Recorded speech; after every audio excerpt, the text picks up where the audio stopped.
নমস্কার বন্ধুরা, ডলি রন্ধনশালা সবাইকে স্বাগত। আজকে তোমাদের সাথে শেয়ার করব ফুলকপির ডাঁটা দিয়ে একটা দারুণ রেসিপি। এই রেসিপিটা দেখার পরে তোমাদের কিন্তু কখনোই মনে হবে না যে ফুলকপির ডাঁটাগুলো ফেলে দেওয়ার জন্য। ফুলকপির ডাঁটাগুলো এভাবে ছোটো ছোটো করে কেটে নিয়ে আমি শিলপাটার মধ্যে একটু থেতো করে নেব। এরপর দেখো এখানে কড়াইয়ের মধ্যে কিছুটা আগে থেকে জল গরম বসিয়ে দিয়েছিলাম। এই উষ্ণ জলে আমি ফুলকপির ডাঁটাগুলো দিয়ে খুব সুন্দর করে ফুলকপির ডাঁটাগুলো ভাপিয়ে শিলপাটায় আবারও আমি তুলে নিলাম। ফুলকপির ডাঁটার মধ্যে যে এক্সট্রা জল ছিল আমি হাত দিয়ে যতটা সম্ভব চেপে বের করে দিয়ে এবার শিলপাটায় দিয়ে আমি খুব ভালোভাবে ফুলকপির ডাঁটাগুলো বেটে নেব। সাথে দিয়ে দিলাম আমি 3 কোয়া রসুন। এবার আমি এখানে একই সাথে দিয়ে দিলাম ফুল চিংড়ি। এবার রসুন আর ফুল চিংড়িটা খুব সুন্দর করে একসাথে আমি বেটে নেব। এইভাবে ফুলকপির ডাঁটা দিয়ে তোমরা একদিন হলো রেসিপিটা খেয়ে দেখো। সব কিছু আমি একসাথে খুব ভালোভাবে বেটে রেডি করে নিলাম।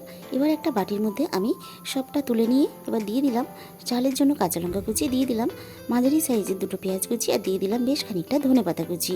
এরপরে আমি দিয়ে দিলাম এখানে অল্প একটু কালো জিরা, আর দিয়ে দিলাম এখানে স্বাদ মতো লবণ। এরপরে আমি এখানে দিয়ে দিলাম অল্প একটু হলুদ গুঁড়ো, আর এখানে দিয়ে দিলাম 1 চামচ পরিমাণ ধনে গুঁড়ো, আর সাথে দিয়ে দিলাম আরও একটু ঝাল লঙ্কার গুঁড়ো। সব শেষে এখানে দিয়ে দিলাম 1 চামচ পরিমাণ গরম মশলার গুঁড়ো, আর দিয়ে দিলাম এখানে প্রয়োজন মতন বেসন।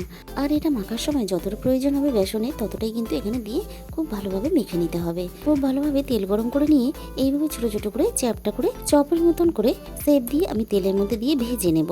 বন্ধুরা, তোমরা একদিন হলেও এইভাবে বানিয়ে খেয়ে দেখো, আর পরিবারের লোকজনকে একদিন হলেও এইভাবে বানিয়ে খাইয়ে দেখো। যখনই ফুলকপি বাজার থেকে কিনে আনবে তখনই কিন্তু ফুলকপির ডাঁটা দিয়ে এই রেসিপিটাই তোমাকে বানাতে বলবে। খুব সুন্দর করে আমি এখানে লাল লাল করে চপগুলো ভেজে নিয়ে আমি প্লেটের মধ্যে প্রথম ব্যাচের চপটা তুলে নিলাম। আর গরম গরম ডাল ভাতের সাথে বা শুধু মুখে কিন্তু এটা খেয়ে দেখবে অসাধারণ লাগে।